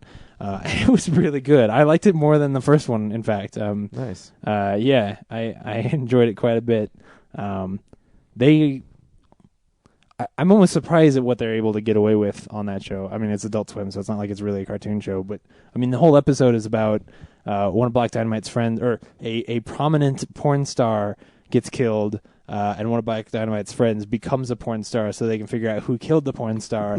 And it's got, if you remember from the movie, there's that scene where they are sitting around a table and they go through like the most insane path of logic to figure out who the bad guys are. The chicken and waffles place. Yeah. There's one of those scenes in this one, and it's just as Is good. Michael J. White Black Dynamite in the show? Oh yeah.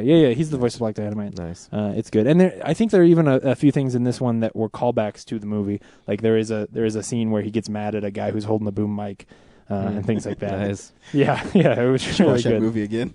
Oh yeah, it's great. And then I've been watching a lot of Buffy. it is still good. And I only want to bring that up because this week's episode of Futurama was awesome. One of my favorite episodes of Futurama. And I bring it up because it means that twice this week I watched a scene where someone peeled a small piece of flesh off of someone else and then ate it. That's not creepy at all, James. No, it was. Yeah. When it happened in Futurama, and I was like, I just watched that episode of Buffy like 2 nights ago where the Willow was partially eaten by a guy. I was like, this is freaky. So if I have parts of me eaten over the next few days, no. I think the world's trying to tell you something, James. Yeah, it's telling me to eat people. I think that's what it's telling me. Yikes. Yeah. On that note, Brad, what have you been watching?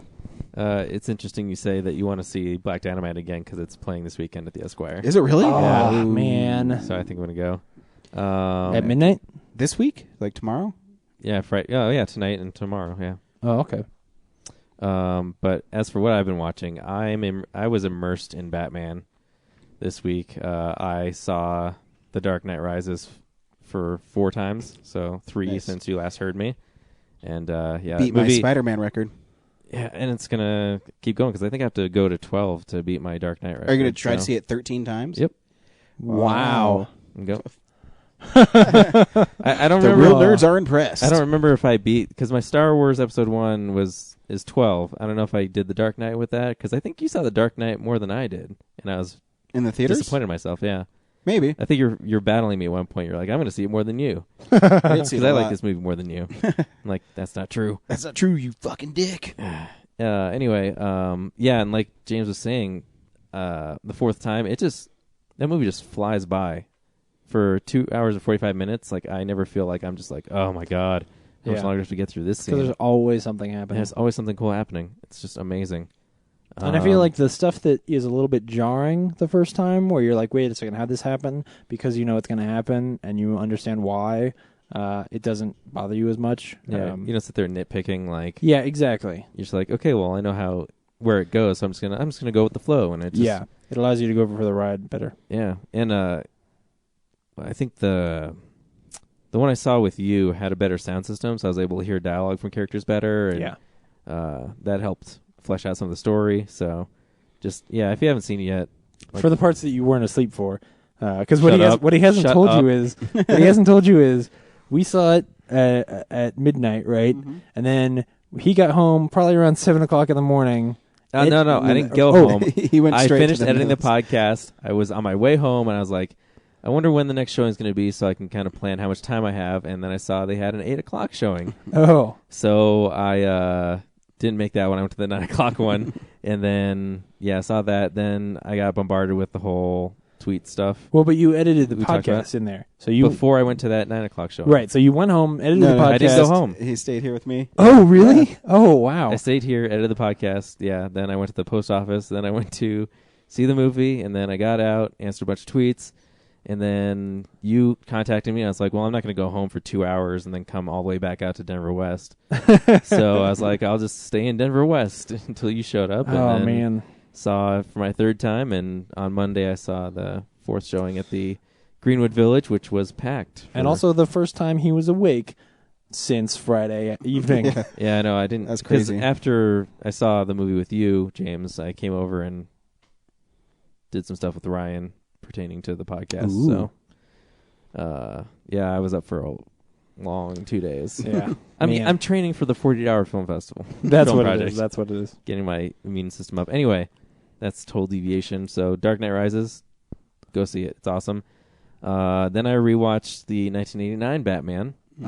And despite Ryan's reservations towards that movie, I think it's still a very fun, entertaining movie, especially like in a world where if you didn't have Chris Nolan's movies and you didn't have any access to the comics, like it's still just a good movie. Well, I mean, there's still parts in it I like. I still like the beginning where he, Batman, he doesn't know where he's at. And he's like, "Who are you?" "I'm Batman." Yeah, that part's still badass. And I love the Diet Coke commercial on the VHS before the Batman movie. Anybody else? And the Donald Duck Warner Brothers ball cap. Oh yeah. You can't watch Warner Brothers movie without Warner Brothers ball cap. I still think that the Waltz of Death is one of the greatest moments in like movie music, which is probably hyperbole, but I still love that song and that scene. But Oh yeah, that scene's really good. I mean, there's moments in that movie that are really good. Just some of it really irritates the hell out of me. oh yeah. I don't like that they made the Joker responsible for Bruce Wayne's parents being dead. Yeah. But you gotta understand, like, they're making a movie that they don't think is gonna create a franchise. Right. No, It's no, just I like, understand that. Let's pack everything we can into one tight, single, like, definitive Batman movie. Yeah. No, I understand And- that part yeah. too. Yeah. We gotta make it personal, so... And I mean, yeah. even I still, I mean, there's just moments that are really iconic in that movie I like.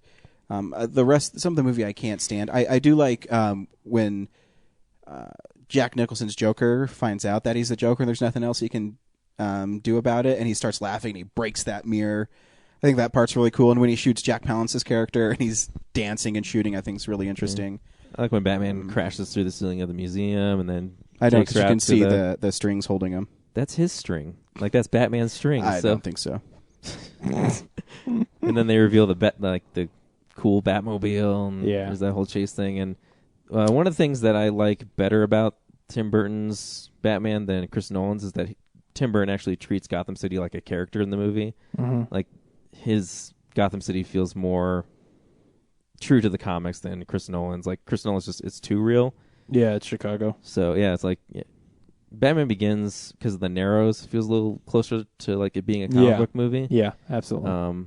But again, pertaining to the style of the movie they're making, they're very appropriate. So, yeah. Anything else? Oh yeah. Oh, you guys were going to say something? Nope. So yeah, 1989 Batman, and then I also watched Batman Year One, the animated Oh yeah, Batman feature. And is it good? I was surprised watching it how much I forgot about the actual graphic novel, because I was sitting there going like, I don't remember any of this. And then when I actually opened up the graphic novel and looked through, I was like, wow, this is incredibly accurate to all these frames in this book. And Bryan Cranston voices Jim Gordon in it, which is awesome. He's in everything. I forgot how much of it it's not so much like Batman story Year One, it's more Jim Gordon's Year One story and how he was dealing with the Batman, which is a cool take on that story. And yeah, the animation is fantastic. That's the one thing DC does way better than Marvel is the animated movies. Oh yeah, Yeah, it's very high quality. I really want to see Under the Red Hood because I was listening to Fat Man on Batman with Mark Hamill, and he was talking about how cool it was. And I mean, if you haven't listened to the Mark Hamill interviews on Fat Man on Batman, you should listen to him because he's amazing. Under the Red Hood is great. I believe it's on Netflix instant streaming. No, I looked the other day. It was it off, it was yeah. the last time I saw it. I do love that story. I guess the only thing I was curious about it, is it the Joker story or is it the Jason Todd returning Under the Red Hood story? I don't want to tell you. Oh, you're not gonna make me watch it. Yeah. You know what? You know, one of those comics with Jason Todd returns is worth tons of money because it was so underordered. Oh yeah, I think it's $641 Batman. of Batman, not Detective. Yeah, it's where he's gonna take off the Red Hood. Is the cover? If I remember, I think I have that. sweet.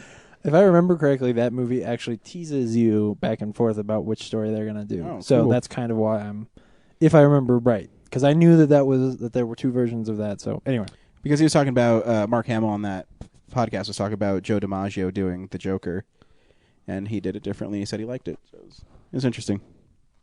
Yeah, so watched a bunch of Batman, and then just kind of on a lighter note, I watched Big Daddy, the Adam Sandler comedy from like 1999. Wow, I wouldn't expect and you I to forgot like how it was on Netflix, and I just needed something. I was like, I haven't I do seen that this once in a since I saw it like 4 times in high school, and I forgot how populated with people who are like kind of big stars now. Mm-hmm. Like Judd Apatow's wife plays Yep. Jon Stewart's Leslie Mann. fiance in and That Jon, movie's still Jon pretty cute. Stewart's in it as like a main character. yeah. Yeah, it's a cute movie. Yeah, it's funny. I know. Not as funny as I remembered it, but I don't know if I've ever actually seen the whole movie. Yeah, I have a lot on Netflix this week. I'm going to be watching Abbott and Costello and the Beanstalk and Abbott and Costello Meet the Mummy. So those are going to be my light movies for the week. I'm kind of excited. I'm gonna watch The Spanish Prisoner because I got the Nice. used DVD.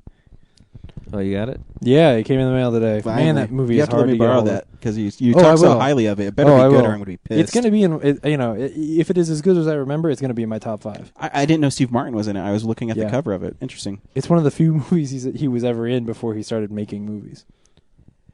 So this week we saw The Watch.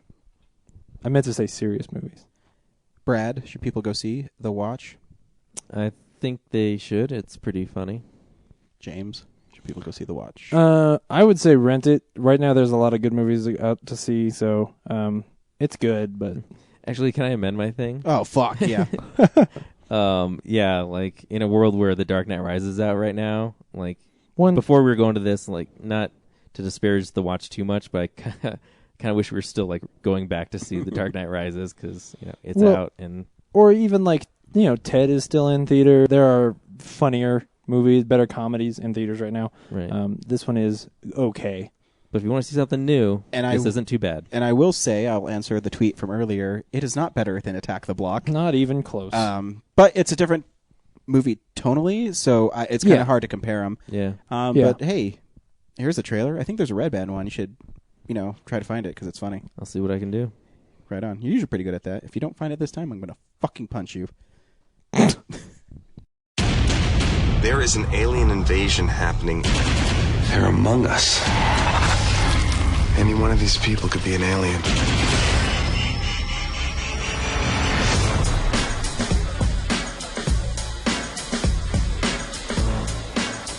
Check her out.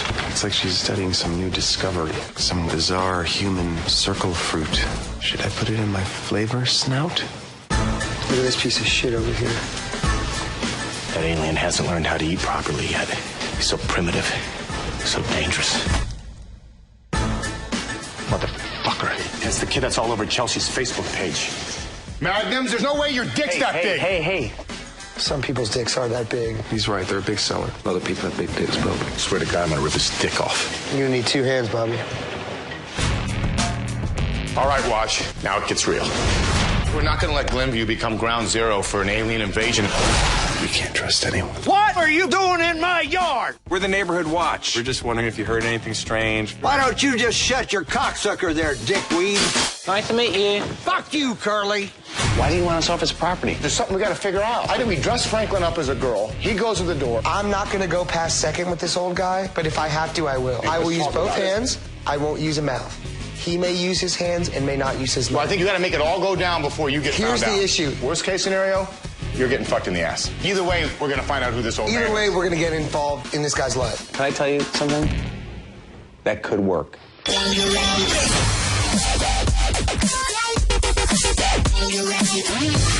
What the fuck? Feels like cum.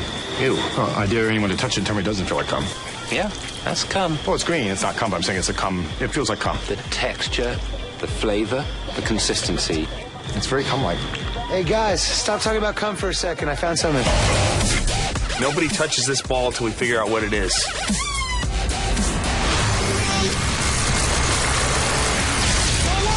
Oh, Jesus! That's terrible for the cow. But this thing's fucking awesome.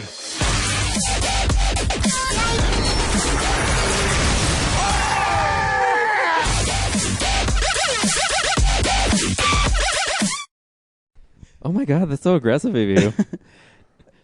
So The Watch is, man, it's funny. There's parts of it that really work really well, and there's parts where it kind of drags a little bit. I think, if you'll allow me a second, I think that this movie is a piss-poor script that someone threw away, and then, because they needed paper, they got it out of the trash and wrote a good script on the back and turned that in, and they were like, we need to make this movie, and then accidentally flipped it over and accidentally made the wrong movie. Because this script is awful. The only good, this movie is good in spite of itself.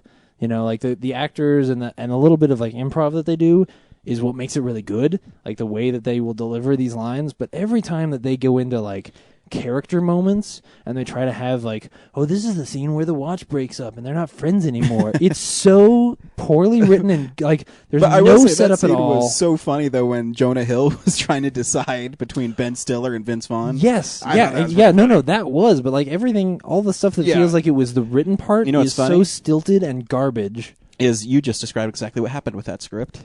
That script was written a while ago, and Seth Rogen and Evan Goldberg got it, and then they made it funny. So that's why there's 3 names on it, and that first one is the original guy. Yep. And then, yeah. I read that just before we went to the movie. So is it the first guy's name, and then and spelled out, and then Seth Gordon ampersand Evan Goldberg? Yeah. That's the way it has to be, yeah.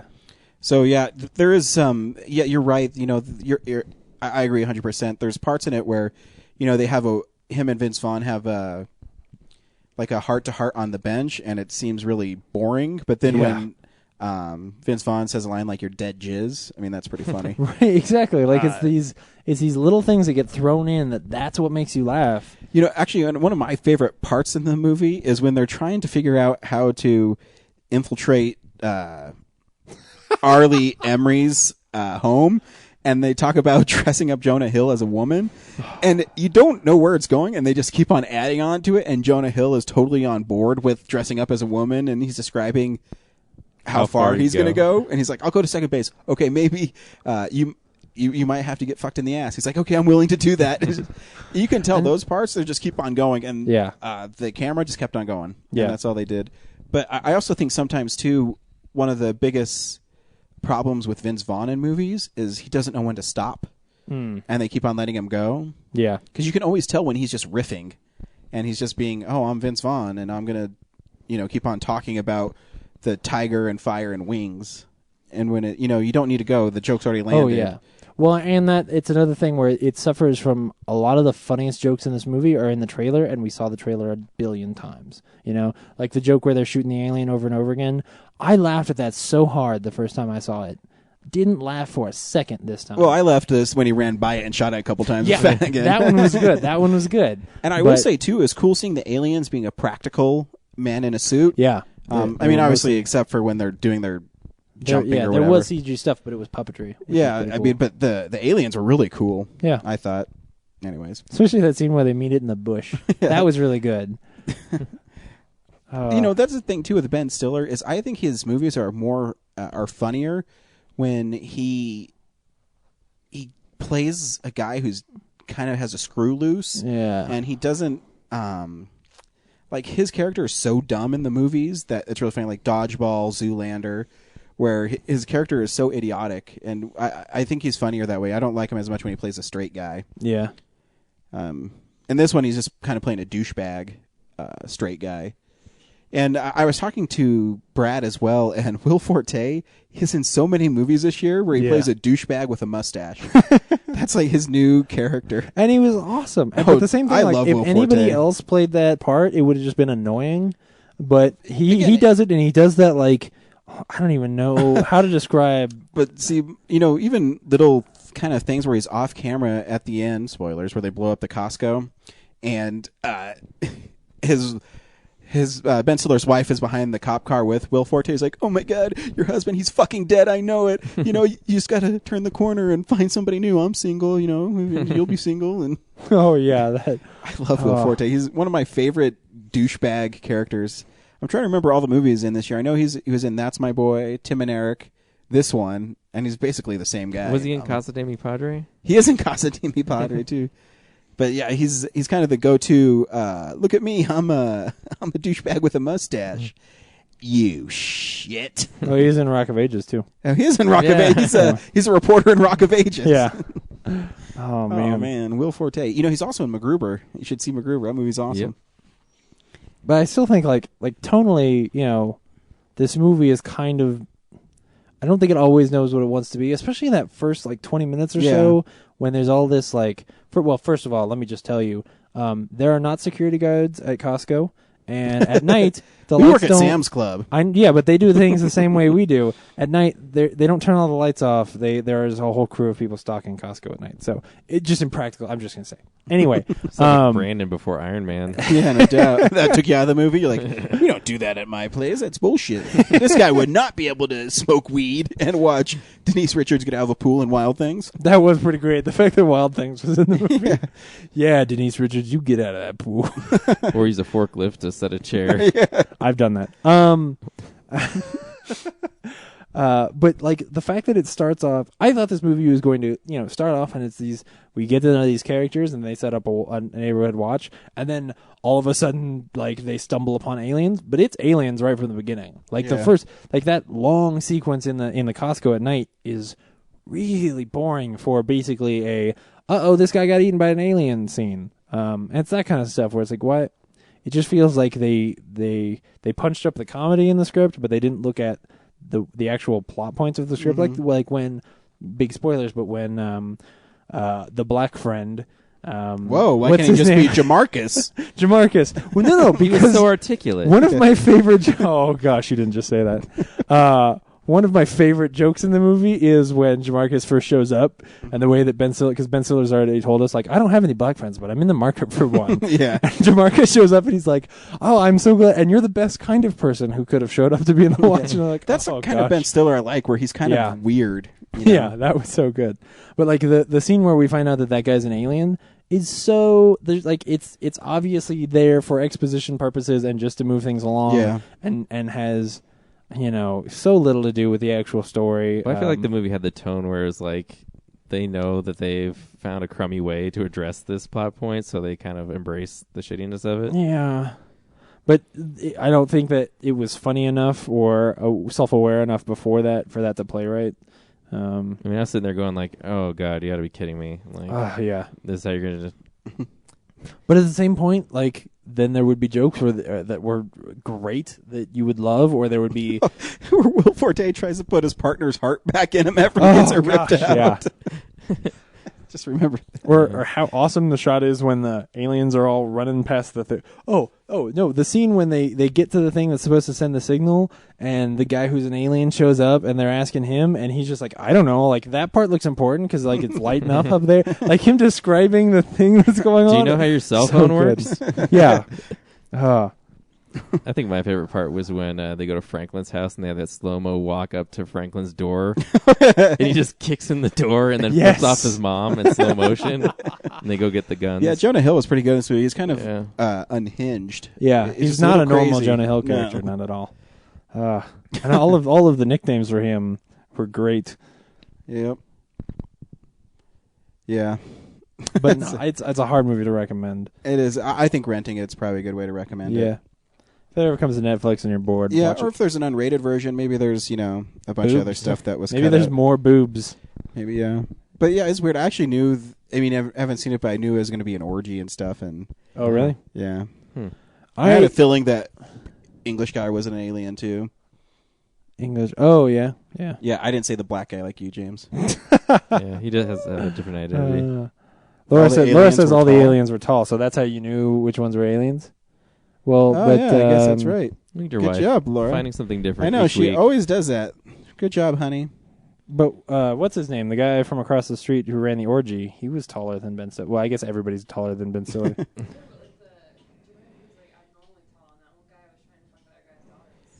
He was. That's true. Good job, Lori. So proud of her. Everyone was tall. But I would say if you had to go see a movie, it wouldn't be the worst one to choose. No. Yeah. I mean, yeah. I think it's pretty entertaining. So it was. There was parts. I have to kind of watch it again because a lot of the lines kind of just slipped in there. All the ad-libbing is so fast, like it's hard to nail down. I'm just remembering him flipping off his mom. I forgot about that part. Yeah, that was so good. Anyways, again, you can find us on Facebook, Real Nerds Podcast. Like us, you'll get updates from us. You can also follow us on Twitter, real_nerds. You can email us, realnerds@gmail.com. You can phone us at 720-663-7375. And you can email I already said the email part. Go to our website, realnerdspodcast.com. Let us know what you think about movies, because that's always fun. Or tell us how much this podcast sucks. Yeah, you can tell us how much it sucks. It's okay. We don't mind. Absolutely not. What are we seeing next week, Ryan? Next week, we are seeing Total Recall. Well, you guys are. I'll be. Yeah, you'll be gone. What else is coming out next? Something else comes out next week, doesn't it? I Yes. might see 2 movies next week. I don't think Total it's something Recall you want to see. And Driving Miss Daisy 2. Oh, dude, I would totally see Driving Miss Daisy 2. That's the one. That's where Miss Daisy to. My Morgan Freeman is terrible. No, that's the one where Miss Daisy goes on a killing spree. Diary of a Wimpy Kid, Dog Days. Oh yeah, comes out next week. Is it Celeste and Something Forever? Is it the Andy Samberg one? What? Oh yeah. Jesse and Celeste. I forget what it's called. Celeste and Jesse Forever. I got it backwards. But that's limited. It may not be near here. It The better Baby be. Makers with Olivia Munn, my favorite person. Oh yeah. Originally, Born Legacy was supposed to come out this week, but it's not. So that's okay. Because next week I can see Born Legacy and The Campaign. Anyways, bye. Bye.